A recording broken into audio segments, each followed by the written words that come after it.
Hello and welcome to Insights. My name is Nnamdi Odipo. On this episode, we focus on ongoing reforms into the Unified Tertiary Matriculation Examination, gains being made and existing challenges as well. And on the other side, in our interview segment, we will be speaking with the Executive Secretary of the Federal Capital Development Authority, and we would also be looking at the changing face of Abuja and also look at the challenges being posed by population growth in the model city. Of course, as usual, Elizabeth Omori is here with me. She will be taking on the media review segment. Elizabeth? All right, today on the media review segment, we shall be taking a look at education deprivation in some parts of the country, which is often driven by economic barriers and social cultural norms. Now, these factors discourage attendance in formal education, and most times girls are affected. So how do we address this issue? What has been the role of the media so far in reducing the number of out-of-school children in Nigeria? These are some of the gray areas we'll be taking a look at on the media review segment of the program. Bumper-packed episode, I dare say. Let's proceed with the discussion segment.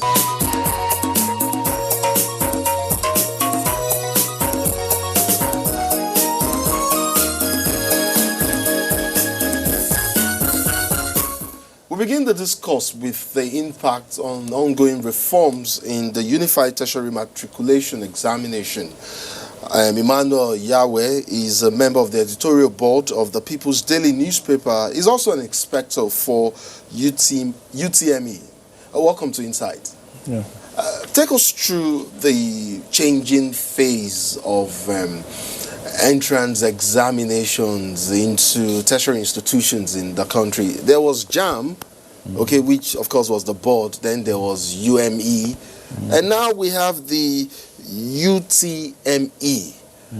I mean, what were the deficiencies that trailed previous exercises in terms of examination into tertiary institutions, and how has the current UTME changed all of that? Well, when they started JAMB sometime in 1978, you had very few universities in Nigeria. First, you had the first few, 4 or so universities, University of Ibadan, and then the others came up. These universities were conducting their own exams directly. JAMB only came in 1978 because of the complications that the Nigerian university system was facing. And when JAMB came in, it also came with a lot of problems. The number of universities spiraled from the first 4 original universities. Now I don't even know how many universities we have. There are over 100, over 200. So this came with problems of standards, problems of building a United Nations, so many problems. So JAMB tried to stabilize it. But as JAMB was trying to stabilize it, there were so many saboteurs. Some of them, unfortunately, inside JAMB itself. They created a lot of problems for JAMB. Like you had in this case of the people who were selling scratch cards. The system of scratch cards was flooded with so much fraud. Some never returned the money, some sold fake cards and all that kind of a thing. Well, the current registrar, when he came in 2016, introduced new reforms. And I came under these new reforms. We are called high opinion leaders. We are not exactly staff of JAMB. We are just citizens in society, some former ministers, some former leaders of JAMB, some former registrars, some former university vice chancellors. We are in that group, people who have distinguished themselves in their careers in various fields. We come under that group. And we share ideas with JAMB staffers, JAMB high-level staffers, beginning from the registrar down. and a lot of discoveries have been made. We also have in that group scientists, people who are involved in running platforms, who are involved in the communication business. They have been helping us to detect areas of fraud and in examination, in the examination exercise, and in the management of the whole examination itself. When you say a lot of discoveries, like you just mentioned, is the computer-based test one of the discoveries by your group? Yes, it is one of the recommendations. And if you go around, you just mentioned that there are a few, I think in our comments, is because of the high standards that are expected, because we want JAMB to be fraud-free, with nothing in the head. So examinations into universities and other higher institutions of learning have to be fraud-free. We've gone on our own to some centers, and we've seen some candidates not being able to effectively utilize the computers to sit for this examination. Isn't that a challenge on its own? At what point do we prep these candidates to be ready for computer-based tests? No, it's done. JAMB has developed systems and introduced them in secondary schools. Okay. And then made sure that this system, you don't even have to be computer literate. You just have to be literate to know how they will instruct you on how to operate it. It's that easy now? Very easy, very easy. I'm not a technical person, so I won't be able to demonstrate it for you. But at our meetings, this has been demonstrated, and they are very easy to operate. Once you know how to press 1, 2, 3, and A, B, C, and all that, you can operate them. And then JAMB has a mock. Before they write the real exam, okay, they go for a mock test, which prepares them for the real exams. So those who are deficient will benefit from the exercise. I'll take that. From the mock test exercise. Great, I'll take that. And yet, there are other challenges as well. Okay. Let's take power supply as one. There have been cases where candidates are in the examination halls and then they are writing, and suddenly power supply goes.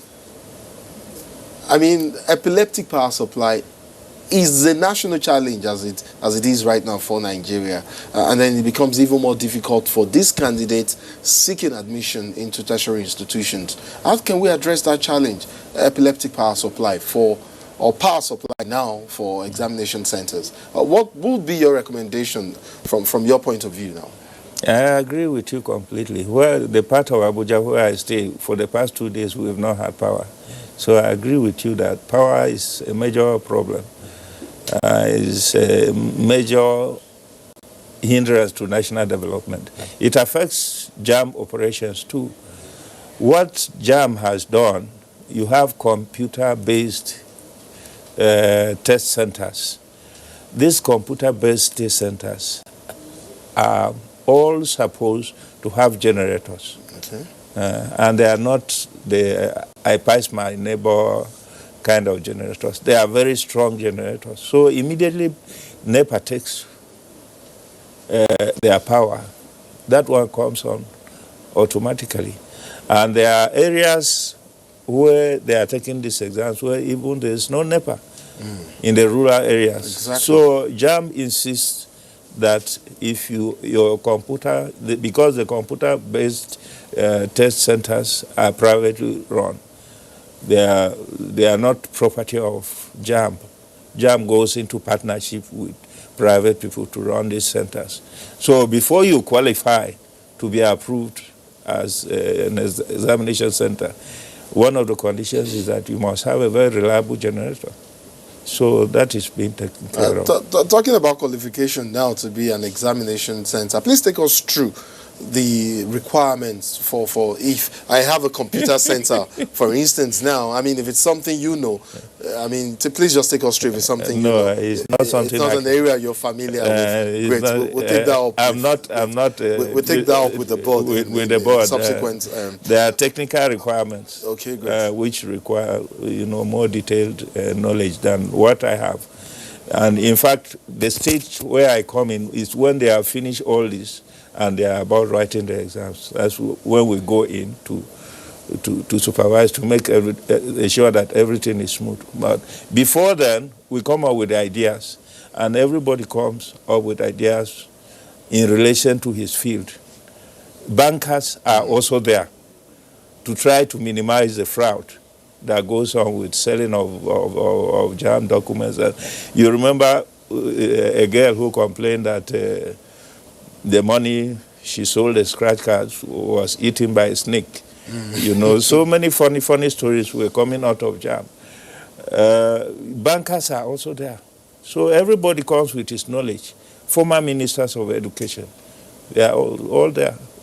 So everybody comes with knowledge from his field of experience. So that is an area that is outside my experience. There was a development quite recently where the board expressed concern over examination centers, some perceived to established, in fact, as a matter of fact, to be engaged in fraudulent activities. What are your recommendations, or what are the recommendations from your group in tackling that situation?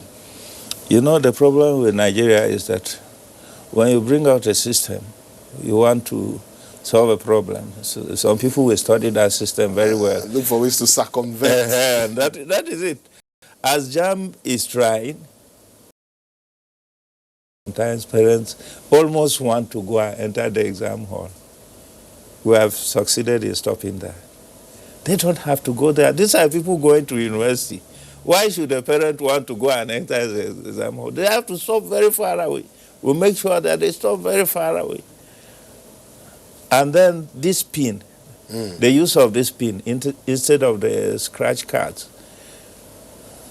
has helped a lot in stopping some of the fraud that was going on. And then the question of transparency, the transparency that has been brought into the activities of JAMB. JAMB was established for many years. It never returned any kobo to the government. But this man, he has come, he has introduced transparency to the extent that he returns on a yearly basis huge amounts of money to the government. Last year, the government felt the money he was returning was even too much. So they said, go and execute some capital projects in JAMB. When we started our conversation, you made reference to the number of universities way back as at 1978. And then, of course, you talked about the changes that we've seen so far in terms of the number of universities and tertiary institutions in the country. This is on the final notes now. We do have a large, massive population of college-aged students out there. That is, the college-age population is on the increase in Nigeria. In terms of access to tertiary institutions, are we getting it right, creating access? I think we are getting it right. There's been a lot of problems along the way. But when you consider the changes that have been introduced and the challenges, I think eventually we'll get it right if we keep on track to these changes. This is where we'll end our conversation on this issue for now. Thank you very much for coming. We hope to bring you back on other issues regarding tertiary education and education in general in Nigeria. We have been speaking with Emmanuel Yahweh. He's a member of the editorial board of the People's Daily newspaper, and he's also an inspector for UTME. Thank you so much, sir, for coming on Insight. You're welcome. Well, we'll now go on to the interview segment where we will be discussing the FCT, that is the Federal Capital Territory, Abuja, and the impact of population growth on infrastructural development in the city.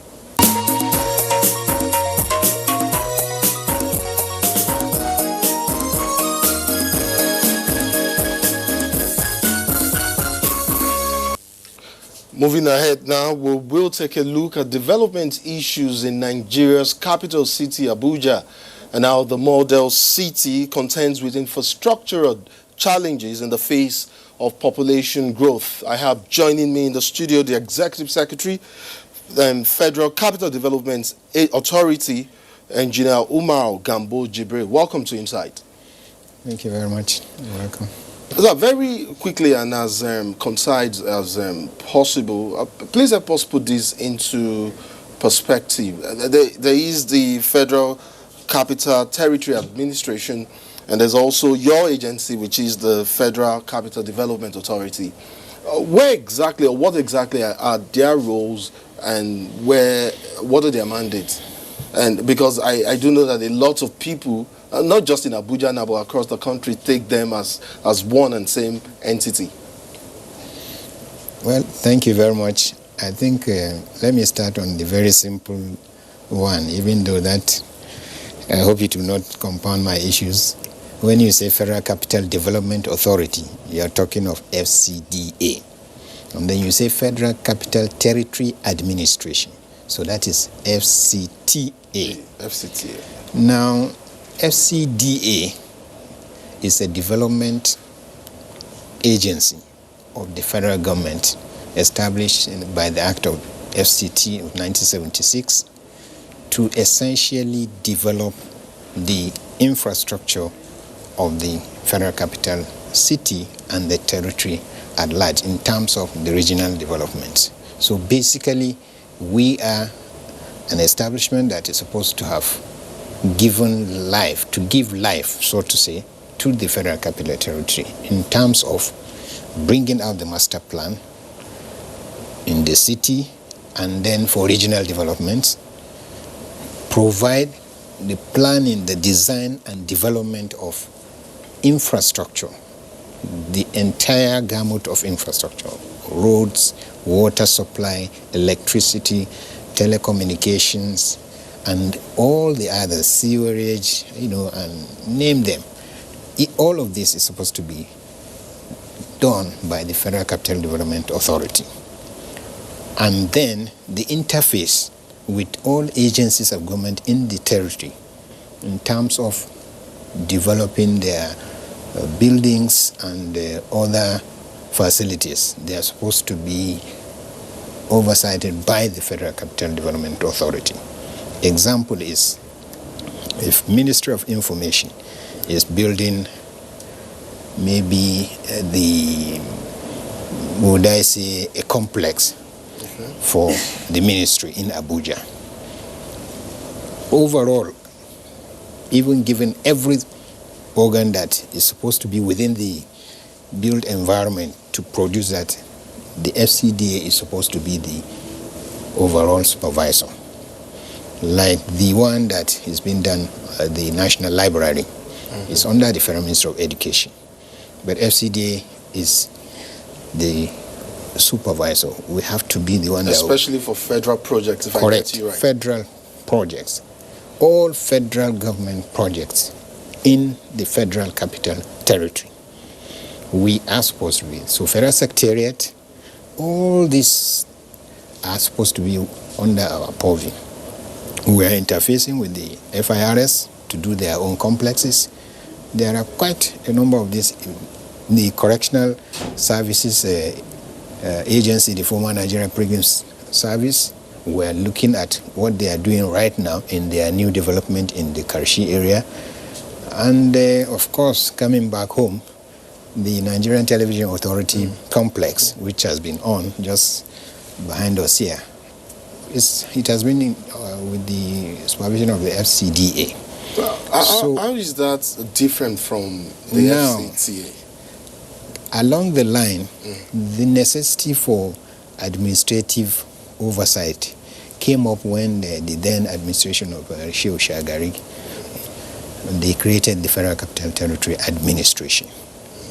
And then we had a minister who looks at the administrative function of the entire territory and then looking at social services, areas of education, health, social welfare, and then the administration matters, all of that. I think is within the purview of, and with the coming of the Order 1 of 2004, when El-Rufai was the minister, it now again redistributed this to the extent that some of the functions of the FCDA were streamlined, so to say, and then the secretariats were created to look at, in the long run, some activity that FCDA was doing, but we needed to allow other agencies,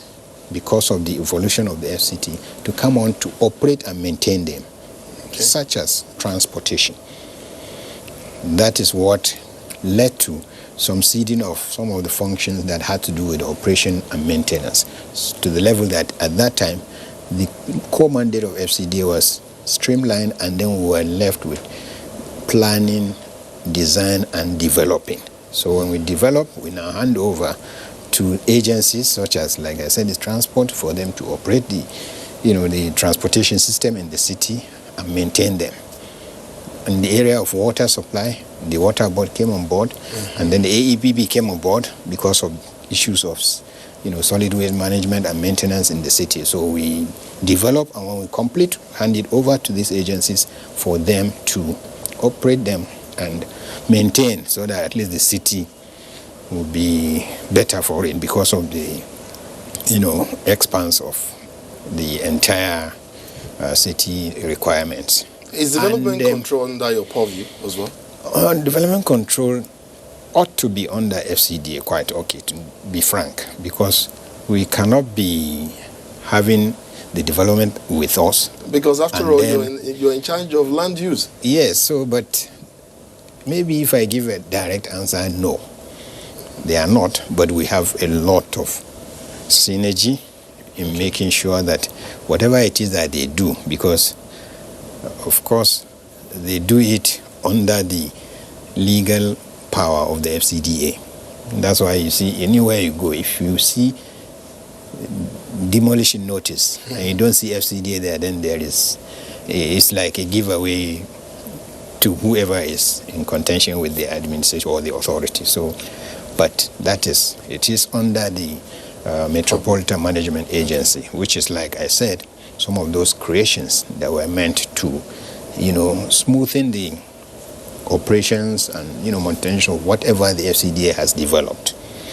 Great. And then, so like I said, there is now the administrative head, who is the Honorable Minister of the Territory, and by the arrangement, he is the chairman of the board of FCDA. So that is how these clear distinctions are. Great.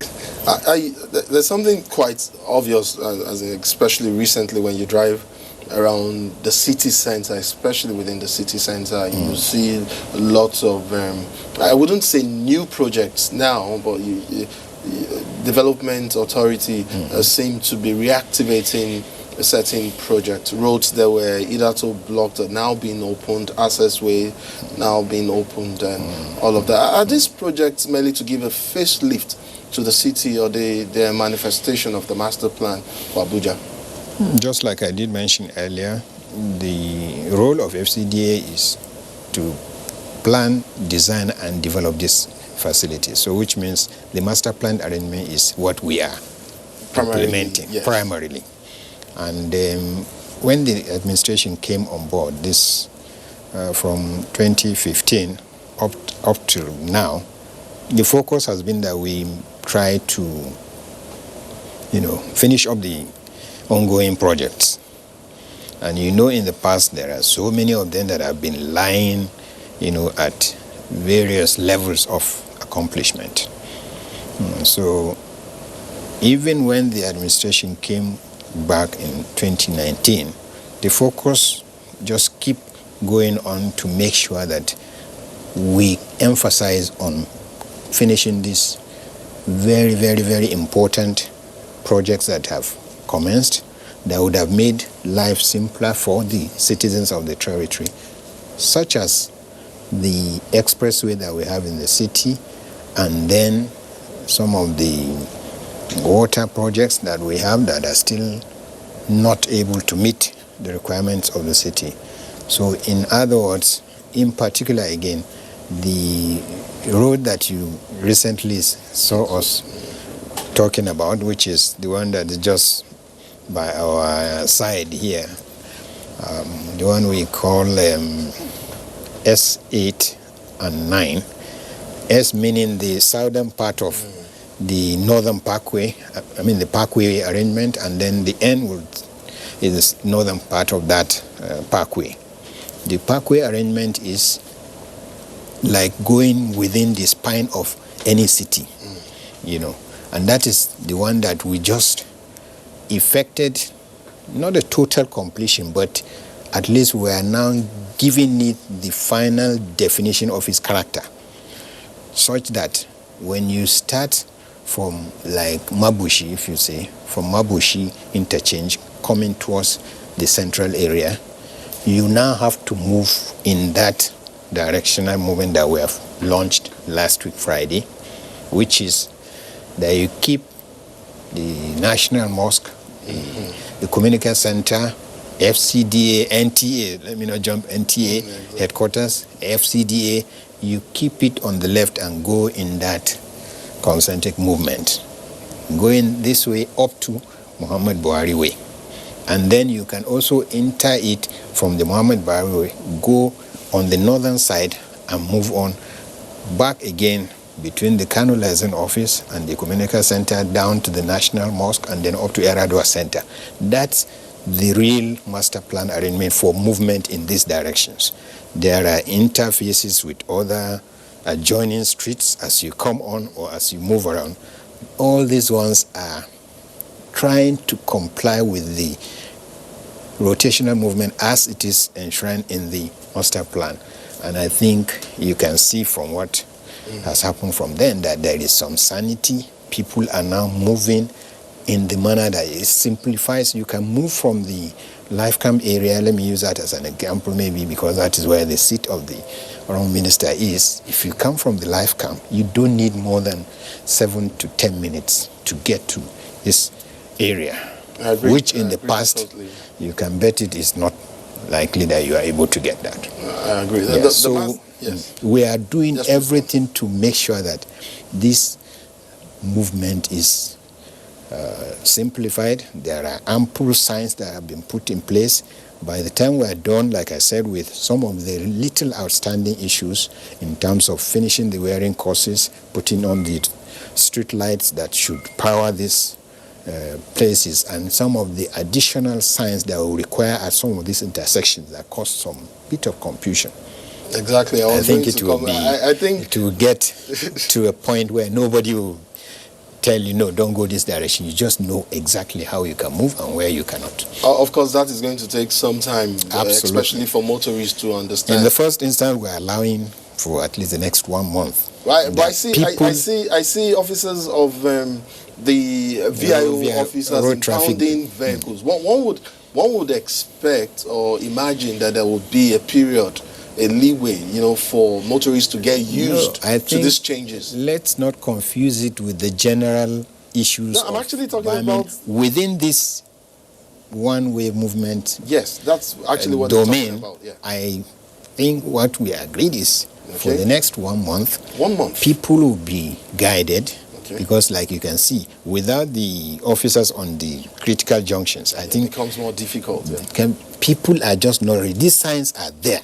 At each of these very, very critical locations, we have signs that tells you whether you can move forward, straight on, or don't go left, or don't turn right, or this is only one way, or this is an outlet only, or inlet.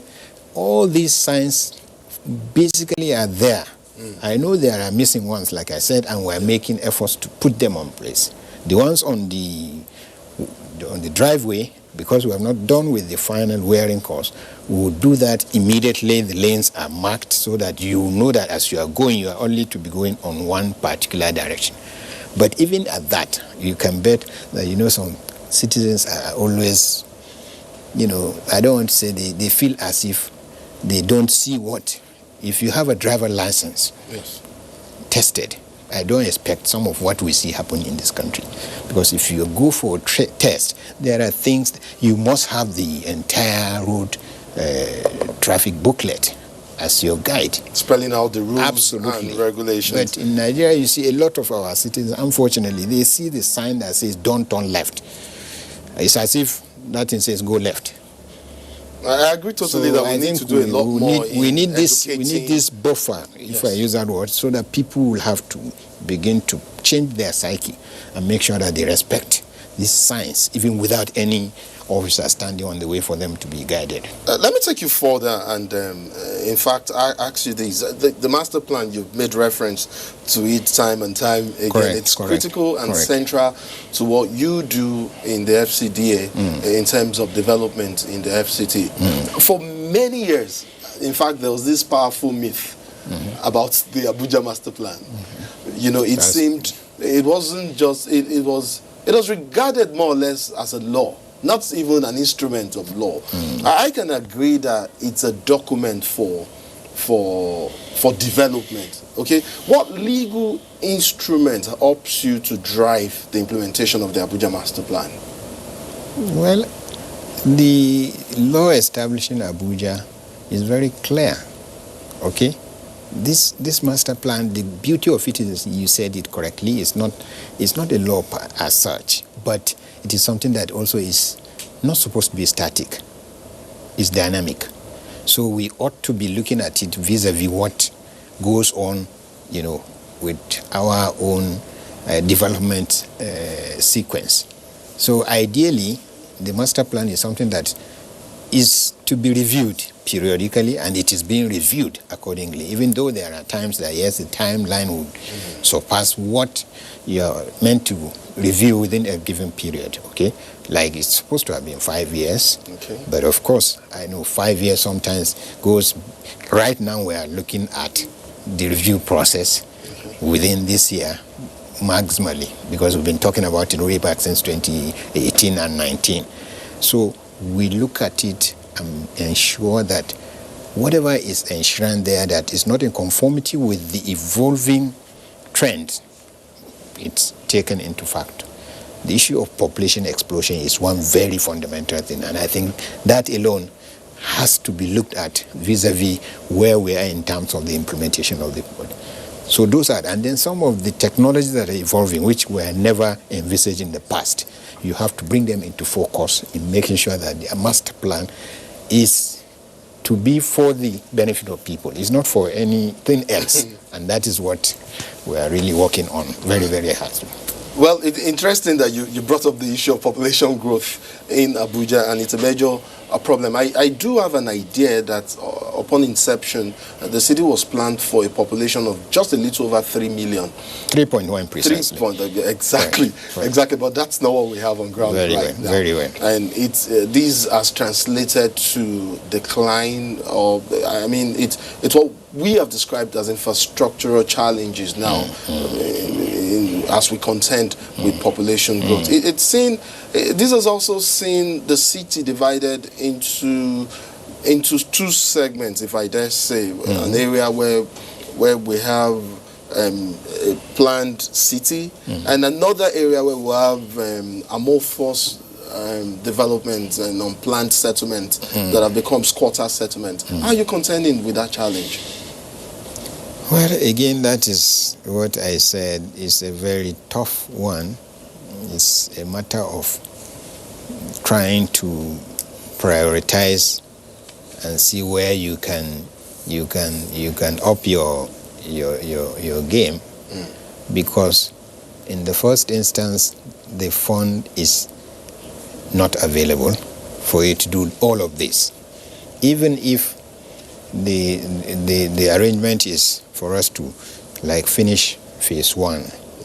Okay, so many years back, we have had costs, like I said, just because of the effect of the issue of population. We're not even done 100% with the infrastructure development of phase 1 alone. And we have 4 phases. And in fact, we have 5. 5 phases now. Hitherto, we had phase 1, we have phase 2, we have phase 3, and then 4, south and north. Exactly.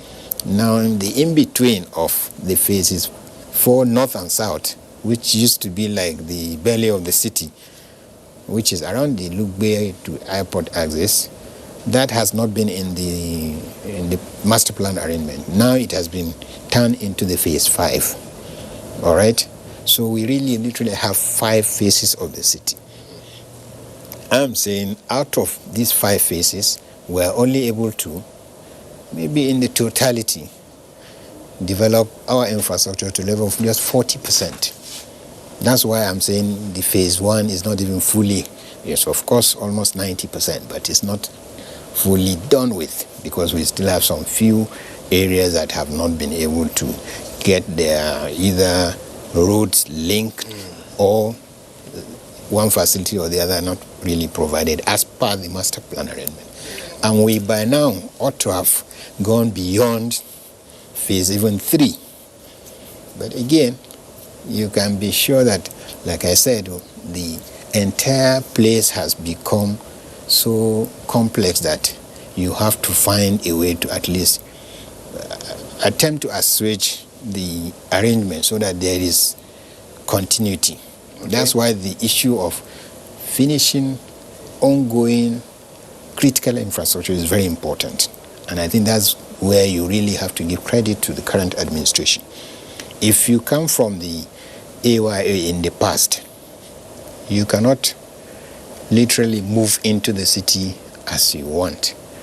But right now, from middle of last year, 2018-2019, you could see that a lot has happened, and we opened up the Inner Southern Expressway, which you call the Goodluck Ebele Jonathan.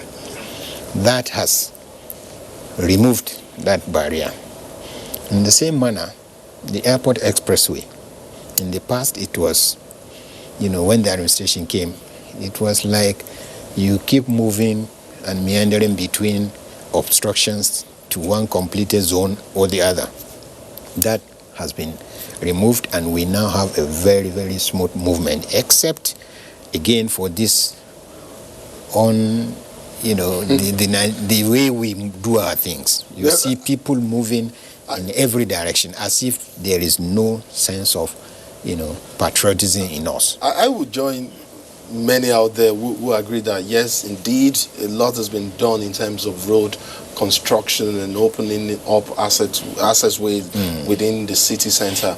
But then I would like to ask you this, in terms of other areas like management of waste, for instance, water supply. Correct. Not just within Abuja now, but in satellite towns like Kubwa, like Lugbe that you mentioned, correct, like Ogwalada. What are you doing to redress the existing poor supply and poor management of waste in these areas, for instance? What I know is, like I said, everything derives from the master plan arrangement. The solid waste management system of the city has long been planned and, agreed upon. So in your opinion, is that working? I didn't say so yet. It is working in the sense that, yes, we have gotten, I think the solid waste development component is the one that has suffered the most. Every other thing, water, road networks, electricity, to a large extent, they have surpassed the critical issues that, to our mind, would disturb the administration. But the solid waste is the one that has suffered the neglect for too long. And I think it is already been addressed. Okay, great, fantastic. Yes. We're fast losing time, and you've talked about assuaging the situation. Yes, we're having the law in implementation of certain phase. We've got the target 5 phases to complete. We are yet to fully implement, completely implement phase 1. Say, in terms of the water supply, yes, please. There is already a contract that is coming on stream using the Chinese Exim Bank loan that will give us over 30 districts that are lying within the phase 2 and 3 that will be serviced effectively. We don't have issue of raw water supply and treated water also up to where we have our reservoirs. But the distribution area is where the critical thing, and that is being addressed by this project. Great. Very quickly, words of assurance to residents of the FCT in terms of infrastructure being, in terms of the weight and, the pressure on infrastructure right now for residents in the FCT. Is there hope in the near future? Absolutely. We're looking at how to open up and get every of the infrastructure to be completed within a very short time. We are no more relying on like I said, the budgetary issue is an issue, but we're looking at the public-private partnership window so that we will be able to accomplish this in a very, very fast manner. The solid waste component is one area that is looking at this public-private partnership because that's the best way to go about it. On this very optimistic note, we will end our discussion. Thank you so much for coming on Insight. We have been speaking with the Executive Secretary, Federal Capital Development Authority, Engineer Umar Gambo Jibril. Thank you so much for coming on the show. Thank you very much. Up next is the media review segment with Elizabeth Omorui.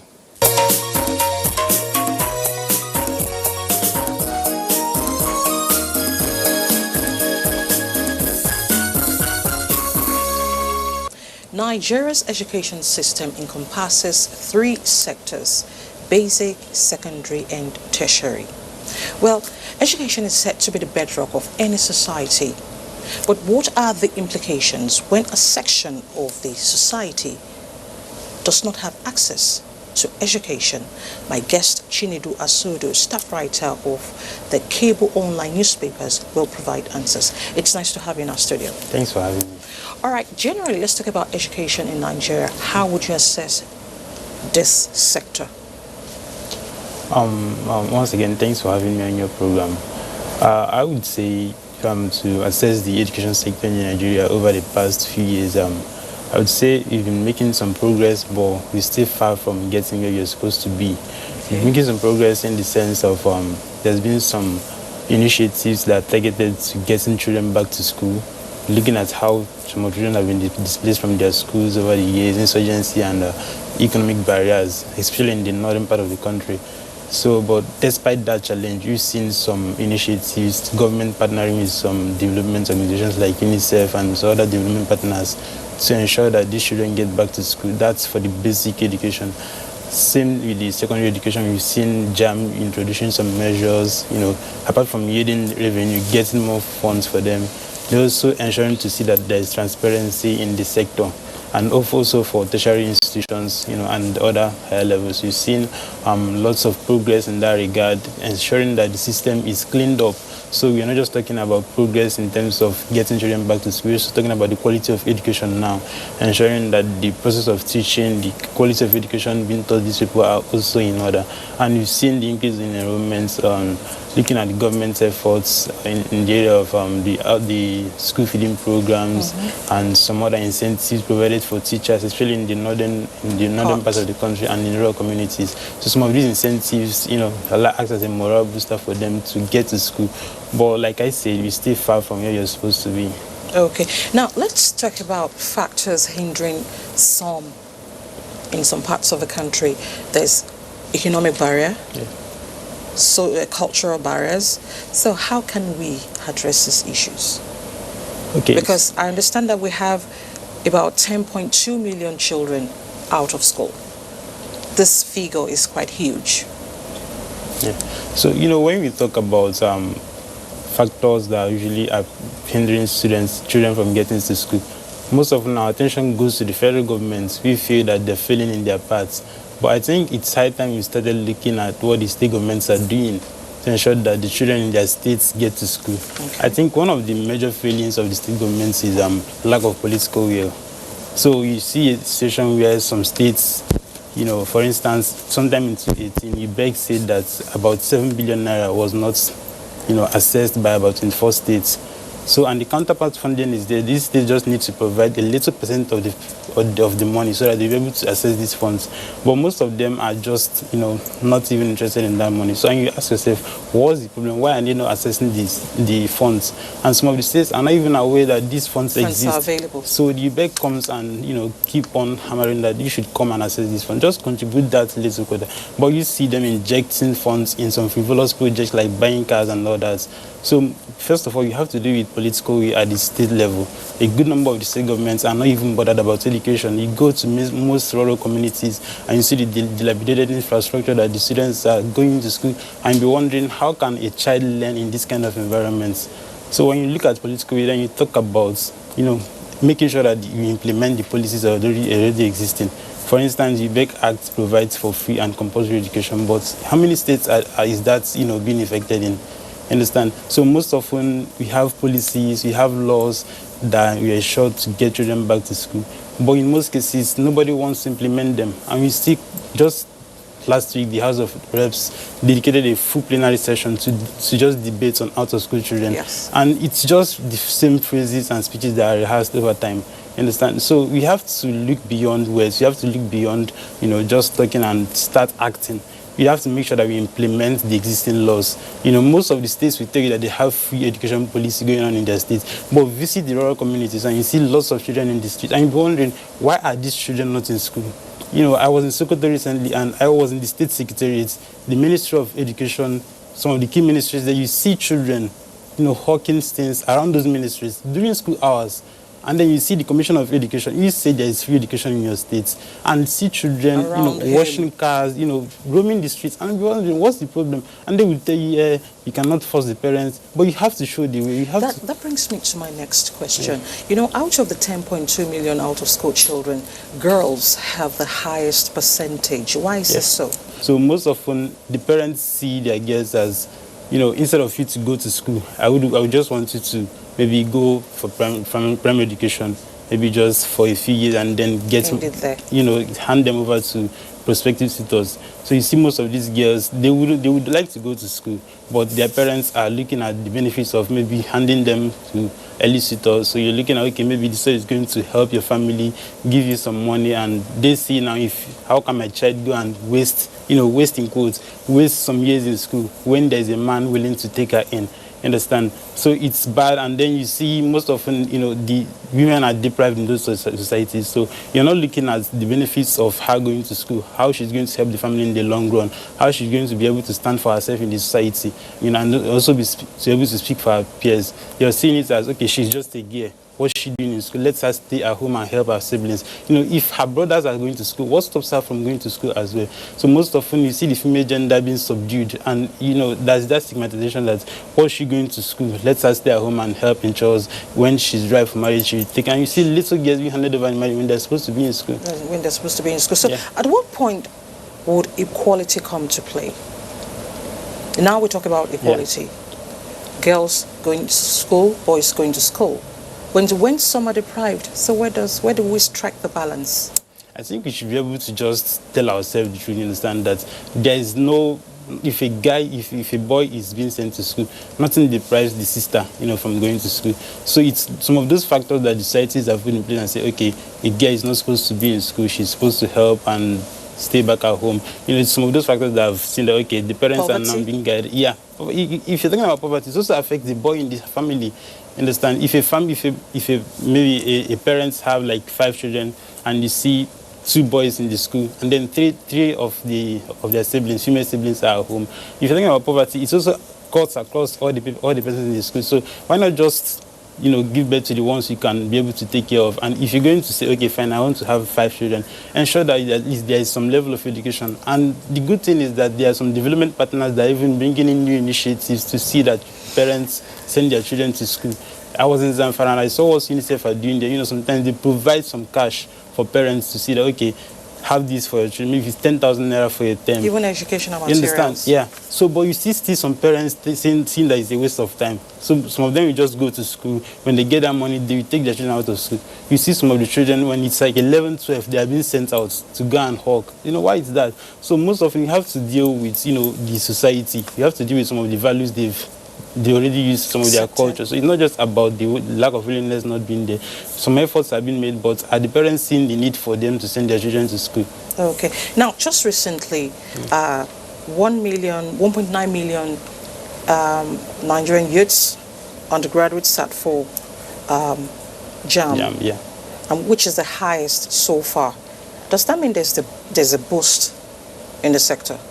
I really don't think that means there's a boost in the sector. Okay. It's just difference in numbers, you understand? All right. But we should be more concerned about the system. Has it improved over the years? JAMB is doing well in terms of revenues and all, but they should make, they should have it in the back of their mind that that's not their core mandate, you understand? You should be able to improve the system so that at least going forward, you see the transparency in the system. So if they remitted, I think, 7 billion naira for the federal government in 2019, that's fine. But what about the system? Hasn't improved? Is there any improvements? Some of the monies they get through revenues, maybe change of correction in your name, you buy new card, all of those things. Some others may see it as exploitation as well. So you have to look at the system holistically. Are there improvements that where they're supposed to be? Is there transparency? The examination processes, how transparent are they? All those, miracle centers, as they call them, how have they, what have you done in the past? Of course, what have you done in the past to tackle those centers, you understand? So you have to look at the system holistically. They might be doing well in terms of, revenue, the number of persons being enrolled for this examination, but how transparent is the system? How effective? Can you say that someone that sat for JAMB that they can defend their score? Yeah. That's a tough one. All right, Chinedu Asodu, thank you so much for your time. Thanks for having me. Thank you very much. All right. Let's not forget, education is key. Let's embrace it.